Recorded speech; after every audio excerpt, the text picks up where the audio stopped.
por la cual nos gusta ser argentinos y todo el tiempo estamos escarbando en la cosa argentina y al mismo tiempo resulta esto ser tan difícil. Bueno, Abel nos recordaba lo que decía, lo que le ocurría a Alberdi, ¿no? Una figura como Alberdi que no podía soportar vivir en nuestro país.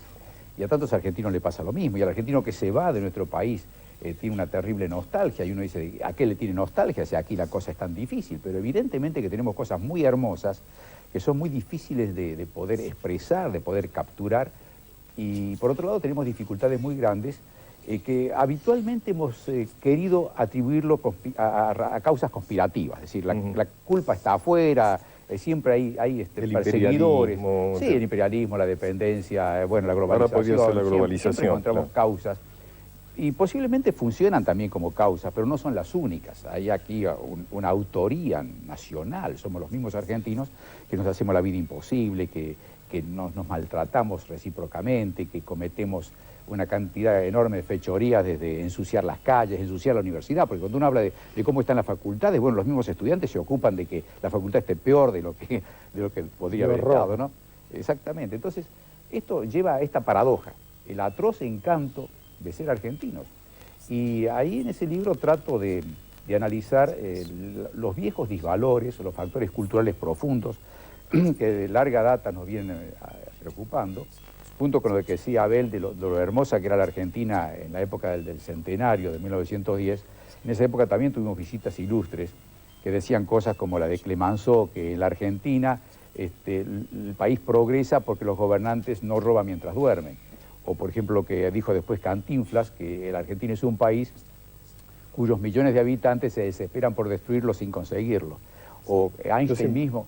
Yo siempre recuerdo que Buenos Aires se fundó para puertas del contrabando. Claro. O sea, Buenos Aires fue fundado por Garay, que bajó desde Asunción, no fue un conquistador que vino desde España, sino que era un hijo de la tierra, como se decía entonces, a los que eran hijos de españoles, pero nacieron, y la fundó para dar salida al contrabando que venía de Potosí y que después se transforma en un importantísimo enclave del tráfico de esclavos.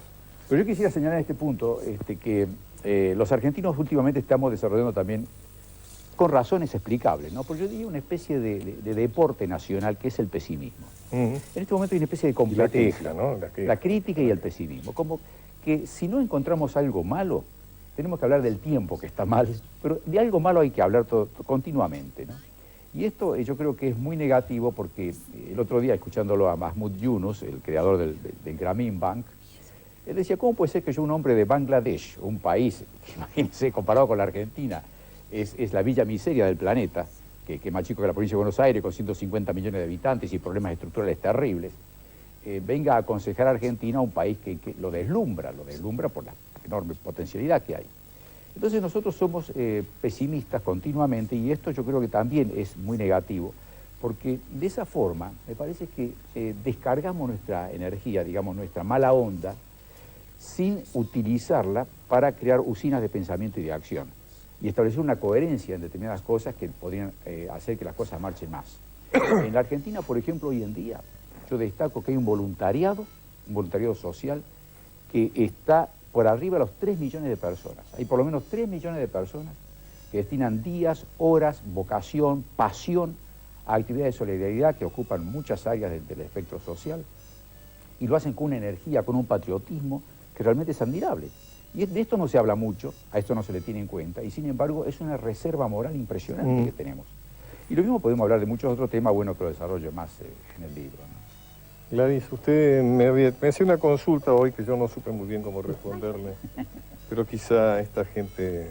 Ay, gracias, doctor, porque tal vez ustedes que son tan entendidos en todo esto. Mire, pasa lo siguiente, el otro día estábamos almorzando en la casa del primo hermano de mi cuñado, eran como 17, estábamos comiendo una mesa larguísima, la pasamos muy bien, siempre nos reunimos. Parece que me confundo con su familia, primo hermano de su cuñado. Claro, primo hermano de mi cuñado con mis sobrinos y los hijos del primo hermano de mi cuñado, éramos como 17, estábamos. En un momento yo me fui a la cocina, estaba batiendo la crema porque había llevado un flan casero riquísimo que a todos les encanta, estaba batiendo y llega uno de los hijos del primo hermano de mi cuñado, viene, cierra la puerta y me dice, Gladys, tía, todo me sentía. Tía Gladys, te tengo que hacer una pregunta, pero tenés que, ¿sabés mantener un secreto? Sí, le digo yo, porque yo siempre con los chicos, ellos tienen como confianza conmigo, yo no sé, porque será que yo no tengo chicos, la cosa que ellos vienen, me consultan, me preguntan, hago esto, no diga nada, mi papá aguanta. Bueno, como cómplice. Bueno, entonces me dice, tía, tengo un intríngulis, me dice, porque quisiera decirlo delante de todos, pero no puedo. Me parece, me dice que me quiero ir a vivir afuera. Digo, ay, Sebastián, le digo, ¿te parece? No sabía qué decirlo, no sabía si ay, qué alegría te vas a ir, porque tal vez el maestro mayor de obra, digo, vas a conseguir difícil, mucho ¿no? trabajo. Es una pregunta difícil. Pero digo, al mismo tiempo pensaba, uy, no va a estar con nosotros en los almuerzos. Y le estaba pidiendo consejos. Y me digamos. estaba pidiendo consejos y le digo, yo seguía batiendo, no sé qué decirte, le digo, no sé qué decirte. Bueno, por eso digo yo, tal vez ustedes me pueden aclarar un poquito ¿Ustedes qué le digo responderían a este chico, ¿no? Mientras tanto la crema se me hizo manteca, en fin. Bueno. ¿Ustedes qué responderían a eso? Bueno, yo creo que acá ya hemos hablado de nuestros defectos. Ahora hay que proponer cosas, cómo salir de esos, cómo combatir esos defectos. Y yo creo que es esto, ¿no? De limitar el poder, democratizar. Es decir, uno de los peores errores fue, por ejemplo, permitir la reelección. Esto se está discutiendo, perdone que yo traiga el ejemplo alemán, pero el expresidente de Alemania, un conservador inteligente, como lo fue Bismarck, von Weizsäcker, bueno, señalaba de que esto tan común de que el poder corrompe. Entonces había que limitar los mandatos, nunca más de 4 años. Es decir, la política tiene que ser un servicio y no tiene que ser un oficio ni una profesión. Entonces proponía que, bueno, todo esto, los mandatos fueran solamente 4 años. Esto vino por el ejemplo de Kohl, ¿no? 16 años en el poder y al final terminó una corrupción impresionante con la coima, es decir, cosa que nadie lo creía. Y Mitterrand también está muy cuestionado, ¿no? Mitterrand también está, el presidente de Francia, bueno, ¿no? Para no hablar de tanto, sí. Y también la participación de la juventud. Los parlamentos tienen que tener el 50% de gente más joven de 35 años.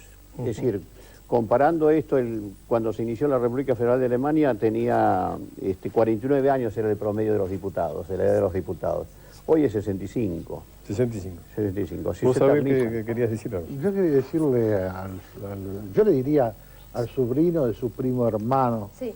Le diría que está equivocado, que tenemos un país maravilloso, una máquina de vivir que no hay en otra parte, que yo viví 35 años afuera, dígale. 35 años afuera, 35 años en total, y que cada vez que vuelvo tengo la sensación terrible de que es una maravillosa máquina de vivir que no sabemos usar. Es como tener un Cadillac y no encontrar la llavecita y llorar, pero el Cadillac está ahí, y es la Argentina. Irse, yo creo que Osvaldo vivió ya tantos años como yo, irse es durísimo, y es durísimo porque siempre va a ser un extranjero donde vaya, le va a costar muchísimo, va a tener dinero y va a quedar con una nostalgia terrible de ser un ciudadano de segunda. Eso no se puede salvar jamás en una sola vida. Podrá servir para el hijo de él, para el hijo de su sobrino, hermano de su tío, Claro, sí. nieto, pero a él no. Sí, Así que esos argentinos que hacen cola en un consulado, a mí me da una sensación de tristeza enorme, los comprendo humanamente, porque en el fondo van por algo esencial que Argentina no está dando, que es el error más grave de la desconducción, de la deconstrucción económica de este país, que es no saber pagar un sueldo. En Argentina, en todo momento, el salario ha sido la promoción social, y la profesión y el estudio ha sido la promoción social. Hemos salido del esquema sarmientino y lo vamos a pagar muy caro. Pero irse afuera es durísimo, es una apuesta negativa, íntimamente negativa, y que además este país es muy fuerte. Crea una nostalgia que yo he visto en Israel cuando estuve en la embajada, lo he visto en todas partes donde había minorías argentinas. Es la pasión que crea Argentina, la determinación, la impronta de esta cultura un poco anárquica, vivaz, inteligente, de la gana y la desgana. Es el atroz encanto, ¿no? La parte del encanto, ¿no? Del que habla Así Marx. yo le diría a su sobrino, Gracias, atención. Qué bien, estoy contenta, la verdad. Le voy a decir que se quede, que resista. Permiso. Que resiste. Es que el Bueno, atractivo corte y argentino es seguimos. inefable realmente, ¿no? Sí, No lo sí, es muy podemos, raro. no lo podemos capturar. Vamos al corte y seguimos después del corte. Acabas de sacar una novela, tu primera novela, Rainer y Minú, que creo que ya terminaba la primera edición y por eso no nos trajiste ningún ejemplar. Y creo que toca un tema del cual vos te has ocupado mucho, ¿no es cierto? Que es el tema del horror, digamos, ¿no? De los distintos holocaustos. Claro, son los problemas que se presentan, es decir, la realidad tiene una imaginación impresionante. Los problemas que se van presentando de pronto, por ejemplo, en Alemania, a más de 50 años de la terminación de la guerra. Y es el amor casi desesperado entre una chica judía que es becada a Alemania para estudiar cine y se enamora de un intelectual alemán. En Argentina, que se va... Ella es en Argentina, sí, nacida en Buenos Aires. Se enamora de este intelectual alemán que, bueno, se descubre que es el hijo del peor, tal vez, de los verdugos, ¿no? El encargado de los niños en Auschwitz. Y llamado hasta por sus propios colegas el perro sanguinario. Y bueno, ahí viene la cosa, ahí viene el problema, ahí viene la discusión. Es decir, parecía o parece que el amor iba a derrotar a la tragedia y no puede, no se puede superar ciertas cosas. Es decir, los judíos le preguntan a esta chica, se oponen por supuesto a ese amor y le preguntan si ella se casaría con el hermano de alguien que mató a toda su propia familia. ¿Quién responde esa pregunta? ¿No? Bueno, el tema tuyo del libro es cómo se resuelve ese drama que tenemos también nosotros. Claro. En alguna entrevista leí que vos decías, es como si se enamorara una hija supuesta, digamos, de Bonafini con un hijo de Chocolats, ¿no? Sí. ¿Cómo Sí, es una yo no metáfora, nombré ¿no? a la hija de Bonafini porque tiene una hija y no quisiera meterme en No, eso. por eso he dicho pero no, supuesta, pero dicho realmente supuesta, es así. Imaginémonos eso, ¿no? Bueno, por ejemplo, yo presenté el libro en la Casa de las Madres y las madres directamente rechazaron esa posibilidad. Sería como la muerte para ellas. Es decir, no hay perdón, no hay fórmula de buscar, pese a que, por ejemplo, el hijo del verdugo es absolutamente inocente en este caso, porque tenía 15 años cuando termina la guerra y cuando el padre desaparece. Vos contás que el hijo de Bormann se hizo misionero. Sí, bueno, es decir, justamente yo traigo la vida de los hijos de los nazis. No. El más patente es tal vez Bormann, el hijo que se hace misionero en uno de los países más peligrosos de África, para enseñar la solidaridad, el cristianismo, etcétera, etcétera. O la hija de Göring, que vive absolutamente sola, no recibe a nadie, trabaja en un trabajo muy humilde, pero vuelve a su casa, sábado y domingo no sale. Consultorio de dentista. Un en consultorio de un un dentista. consultorio de dentista, sí, como ayudante. O el caso del hijo de Hans Frank, que es periodista de la revista Stern, y que, bueno, cuando le preguntan dice todo lo que piensan sobre el padre, es decir, diciendo que era un miserable, que era lo peor que se pueden imaginar, que él lo conoció desde chico, que él se puede acordar, no le puede perdonar los banquetes que hacía en los últimos meses de la guerra cuando todo el pueblo polaco se moría de hambre y él era fastuoso esas comidas, dice cómo adornaba su residencia con los cuadros traídos de las familias aristocráticas polacas, etcétera. Y bueno, y sigue con era un miserable, de lo peor, bueno, hay que pararlo, hay que pararlo. Y esas son heridas abiertas todavía en la sociedad argentina. A ver. Sí, pero yo pensando en lo que oía de Osvaldo, el azar hizo que yo entrase en un tema similar, de esas novelas que uno va procesando como un fantasmón hasta que logra exorcizarlo, y que seguramente la escribirá después de esta o de otra novela. Y es una idea que se me presentó como una curiosa situación. Dentro del infierno, la redención del amor. O sea que, desgraciadamente, para bien, no desgraciadamente, pero contradiciendo un poco lo que de tus personajes, que pueden haber vivido honestamente eso sin duda, y que la opinión lleva a eso, evidentemente la opinión de la visión histórica, de los resentimientos justos, lleva a una posición muy explicable en ese entorno. Yo he tenido sorpresivamente el conocimiento de dos personajes que han vivido en los dos bandos y han sido los protagonistas, digamos, para sintetizarlo, el torturador y el torturado. El azar me ha podido permitir conocer en profundo a las dos personas, y las dos personas vivieron y fueron rescatados ellos mismos por una situación de amor entre ellos. Rarísimo. Conociéndose las respectivas historias. Sí, claro, ¿no? Que eran protagonistas. Bueno, ahí no sé, hay un síndrome. Ese es un caso extrañísimo, Claro, donde se desconcertaron no por el pasado que los separaba, sino por la fuerza del amor que no habían imaginado como posible. Inde, ¿vos pensás que el arte, la literatura en este caso, pero puede ser el cine, el teatro, sirven para cicatrizar estas heridas tan hondas? Me quedé pensando en lo que decía Pose y pensaba en lo que comentaba Bayer, y me parece que son cosas distintas, porque Bayer está hablando de segundas generaciones, claramente.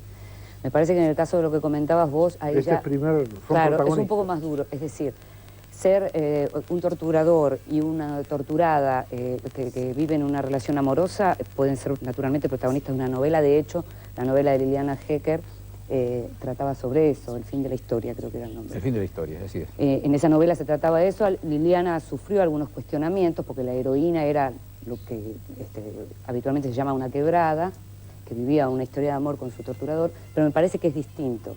En términos de si puede cicatrizar, yo Bueno, se puede ayudar a cicatrizar. Sí, lo que creo es que naturalmente existe como herida. Lo que evidencia es lo que existe como herida, porque en la medida en que tanto tiempo después estas cosas se sigan hablando y se necesiten seguir hablando, todo lo que tiene que ver con la Segunda Guerra y con el Holocausto, bueno, sigue absolutamente vigente. Por lo tanto, es una manifestación natural, casi diría, ¿no? Es como a nivel individual cuando uno habla, lo positivo de hablar, ¿no es cierto? Como saben, Claro. el psicoanálisis, Sí. cuando uno puede hablar, Sí, ¿no es cierto? sí, es una necesidad. De su drama, ¿no? Puede hablar y se pueden dar cursos de reparación, porque lo que se está contando acá es como que se intenta reparar a través del amor situaciones que parecen absolutamente insolubles. No siempre es posible, lo que dice Osvaldo Bayer es cierto. Hay situaciones donde la tragedia tiene tal peso, tal fuerza, que parecería ingenuo o quizá forzado darle una solución a algo que no se puede resolver. Es decir, no sé, hay agua y aceite ahí que no logran aclararse. Pero Más ahí en el está- mismo ahí medio, está la ¿no? funcionalidad del cristianismo.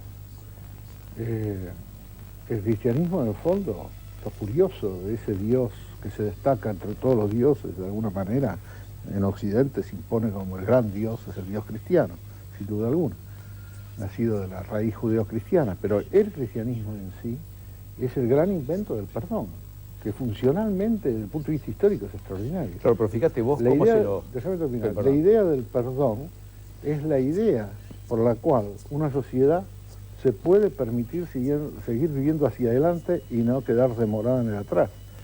Esto es muy curioso y es muy importante también. La idea de esta superación, conociendo que la condición humana como un episodio más bien negativo, como decía Nietzsche, ¿no? Toda vida y todo hombre es más bien un criminal en potencia, un ángel en potencia, ¿no? Esta idea de que el mal puede prevalecer profundamente en una sociedad y que la única forma de solucionarlo es ese salto metafísico del perdón, yo creo que es muy importante. No solamente tiene que haber recuerdo y pasado, porque es legítimo y tiene que haberlo para analizar y educar históricamente, pero tiene que haber esa dimensión espiritual para que una comunidad siga adelante. Pero antes que perdón tiene que haber justicia. Sí, claro. Sí, yo- claro, bueno, forma parte, son dos episodios distintos, ¿no? El perdón es una dimensión metafísica, religiosa, así lo planteo yo. El episodio de la justicia me parece obvio. Vamos a ver un fragmento de una película, señor director, donde de alguna manera, que todos conocemos, de alguna manera se plantea en cierta instancia la importancia que tiene lo literario. ¿Te interesa la República de Platón? Pues Yo soy la República de Platón. Te lo recitaré algún día, ¿te gustará? muchas gracias. Ahí tienes a Cumbres Borrascosas, de Emily Bronte. Y esa es El Corsario, de Byron. Estuvo casada con un jefe de policía. Aquel joven es Alicia en el País de las Maravillas, de Lewis Carroll. ¿Dónde estará Tartarín de Tarascón? Siempre anda por aquí. Ah, mira, El viaje del peregrino, de John Bunyan. Se comió el libro para que no pudieran quemarlo. Esperando a Godot, de Samuel Beckett. ¿Ves la rubita que se acerca? Verás cómo se ruboriza. Soy el problema judío de Jean-Paul Sartre. Encantada de conocerte. Yo soy Las Crónicas Marcianas, de Ray Bradbury. Recordemos que el tema es un totalitarismo que destruye los libros, se destruye la conciencia de la sociedad. Ahora ves lo que hacen en España, doblan las películas, por ejemplo, ya se van al extremo de identidad en donde ya no permiten ni siquiera... Y entonces subtitular. resistencialmente cada uno se transforma en un libro, ¿no? Cada uno se aprende de memoria, cada uno se aprende de memoria un libro, ¿no? Quería Marcos, completar, vos quería completar lo que dijo Abel, mostrando el contraste que suele haber entre ideas, doctrinas, propuestas y la difícil condición humana. Porque Jesús en la cruz dice, Padre mío, perdónalos, no saben lo que hacen.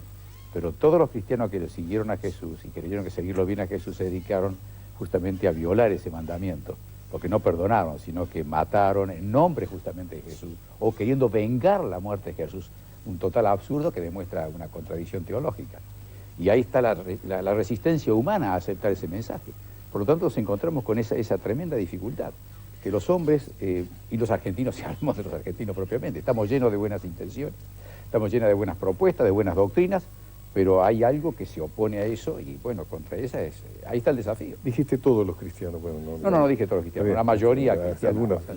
Algunos. No, generalizar es siempre malo, es siempre malo. En tu libro vos tocás algunos temas que consideras muy argentinos, como el tema de lo trucho, sí. Y el tema del zafar, ¿no? Hay un capítulo referido al nuevo lenguaje. Ese capítulo me refiero precisamente a la inclusión del inglés, que es como que se estuviera tomando en la Argentina, por razones múltiples, ¿no? Una venganza, porque aquí el inglés no era el idioma más importante, aquí se hablaba mucho el italiano, se habla el francés, pero inglés, bueno, ahora viene con una fuerza tremenda.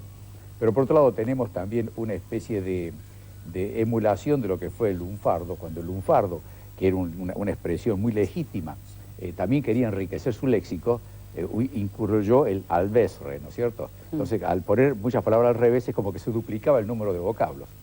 Y ahora los argentinos, con una pobreza realmente lamentable, le ponemos el re a un montón de palabras cuando queremos enfatizar. Te requiero, te reodio, etc., ¿no? Y por último, una serie de palabras muy argentinas como zafar, trucho, aguante, que, bueno, son expresiones que evidentemente hablan de una pobreza y también de una mentalidad, de una psicología.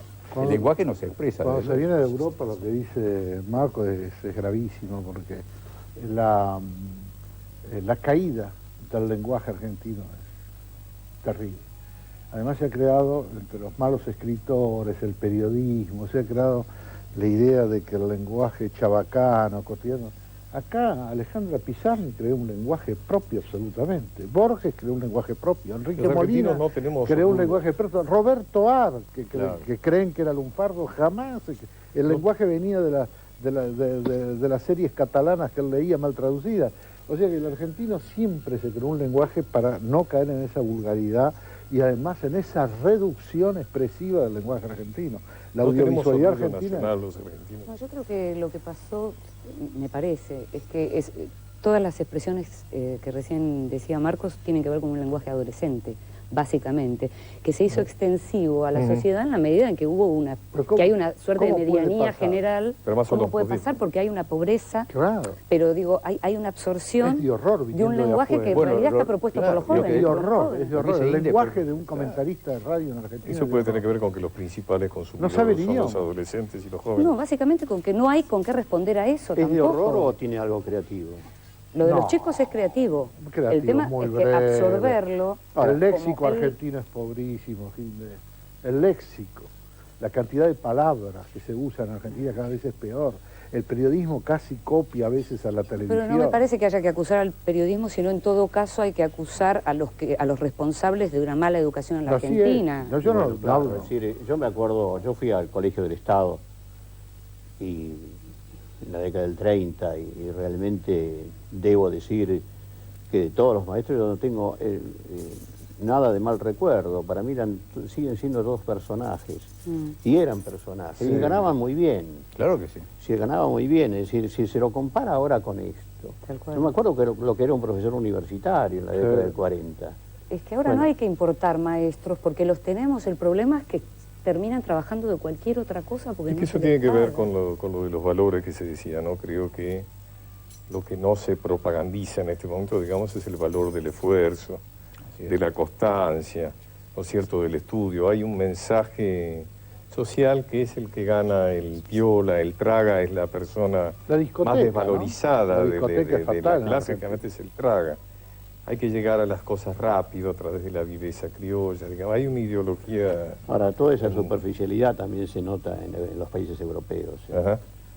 Sí, pero los chicos no salen a las 2 de la mañana ¿Cómo? a bailar. Los chicos de 14 años no salen a bailar a las 2 de la mañana hasta las 9 del día siguiente. No. Bueno, a lo mejor es lo único que pueden hacer, Abel, Saldrán a también los siguen buscando 16 años. entretenimiento como se puede. Ese es el Recién hice origen una de pregunta, Pero la muchas cosas. ¿es bueno violencia, la tener violencia orgullo que hay en la nacional? juventud también. ¿Es bueno tener Sí, sentimiento sí, nacional? Bueno, mira, Pacho, yo en el libro ahí señalo, entre otras cosas, que los argentinos todavía no hemos logrado conformar verdaderamente una nación. Una nación, Estamos como integrando una especie de archipiélago entre cuyas islas a veces hay puentes y a veces no hay puentes. Tan es así que es muy difícil hoy en día, pensemos en esto, que todos los argentinos estemos de acuerdo con algo. Si se propone una idea, hay una iniciativa, cualquiera dice, no, esto es para ayudar a tal grupo, a tal sector, aquí hay una vivada detrás. Está atomizado. Nunca va toda la nación detrás de un solo proyecto, de una tal idea. Se piensa siempre que eso está al servicio de un sector. Es decir, la Argentina todavía no pasó, a pesar de los años que llevamos viviendo y sufriendo, a la etapa de una nación, en la cual sepamos que hay un elemento común entre nosotros. Y aquí podemos compararnos con Estados Unidos, que es un país en mosaico, donde hay comunidades con tradiciones muy fuertes y muy diferenciadas, donde hay mucho individualismo también, pero allí sí hay un sentido de nación. Hay momentos en que la nación se une y acopla hombros. Yo he dicho que muchas veces la comparación que hacemos los argentinos con los norteamericanos nos deja muy descolocados, porque solemos decir, y a veces tenemos razón, que un norteamericano puede ser mediocre, 2 trabajan bien y 3 forman un buen equipo. En cambio, un argentino suele ser brillante, 2 trabajan mal y 3 producen el caos. Las internas. Las internas, la falta de solidaridad, la desconfianza recíproca.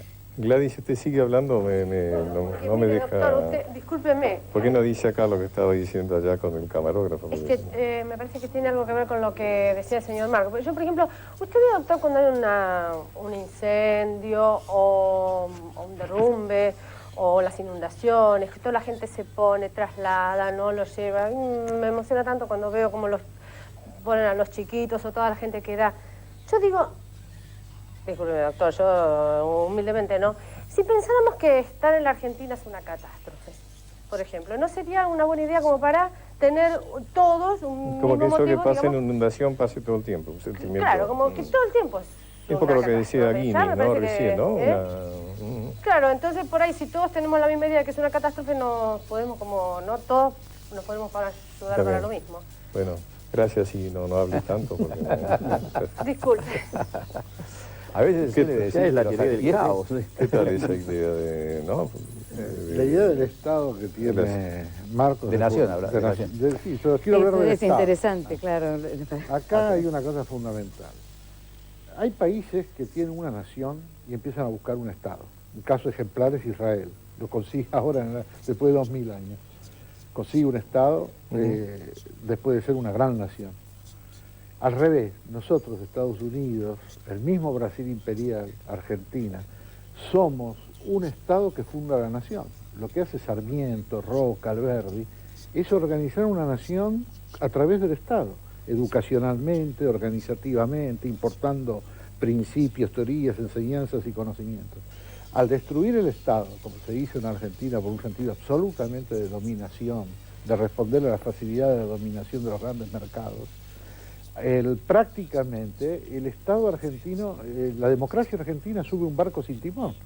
O sea, el Estado, que es el instrumento del demos para ejecutar algo en alguna dirección fundadora, no existe. Entonces, ¿qué ocurre? Sube un partido como el partido que acaba de subir al poder hace 1 año y medio, y nos encontramos de que es una inoperancia secreta, está disuelto el poder estatal. Marcos ha dado alguna posibilidad de solución, digamos, de mejoría, que es el tema voluntariado. Acá Osvaldo también habló de la necesidad de reforzar, de hacer funcionar de alguna manera una democracia verdadera. A vos todavía no les escuché nada positivo todavía. Yo creo digamos, que ¿no? nosotros necesitamos, hay un matiz... ¿Qué remedio propondrías, no? Después de claro, este un matiz que difiere del de Osvaldo. Osvaldo tiene una creencia en lo que llaman los europeos profundizar una democracia. Yo creo que aquí no existe la democracia. O sea, nosotros tenemos formas exteriores democráticas que han dejado de funcionar. De ahí que yo creo precisamente que necesitamos crear una gran democracia relacionada con el pueblo argentino. En este sentido de fundar una dirección de nuestras cosas, una calidad de vida que queremos preservar, un sentido de la vida que queremos fundar y propiciar, un sentido de solidaridad que no tenemos. O sea que aquí ya no se trata de salvar una democracia endeble, sino de crear una democracia a través de una crisis. Y desgraciadamente los pueblos incapaces de la reflexión política, como parece ser el nuestro en este momento horroroso de la clase dirigente, proceden después de la implosión y de la crisis, no antes. Tenemos aquí el peligro enorme, ¿no?, de que la crisis nos sorprenda y nos lleve a eso que vos decís, porque no lo saben crear los políticos. Cuando ve que un dirigente político importante traiciona a quien lo fabricó y lo hizo, y se postula para el 2003 con el fin de ejecutar lo que hoy no está ejecutando, este es un país muy enfermo, donde la clase política se constituye en una oligarquía y en un clientelismo que se reserva a sí mismo el futuro. Si no se vence esto, esa clase se endurece en el poder, que es también el poder económico. Deja de ser un poder político para transformarse en una oligarquía incluso económica, como es todo el gobierno de provincia. Y hay que empezar por los pequeños, perdón. No, es muy breve lo que iba a decir. Ayer fui a ver Huesito Caracú, que es la nueva obra de Hugo Midón para chicos, en donde hay un malo durante toda la obra que finalmente es vencido cuando se entera que lo que él creía, que la policía, que él creía que estaba de su lado, se entera que fue a la escuela.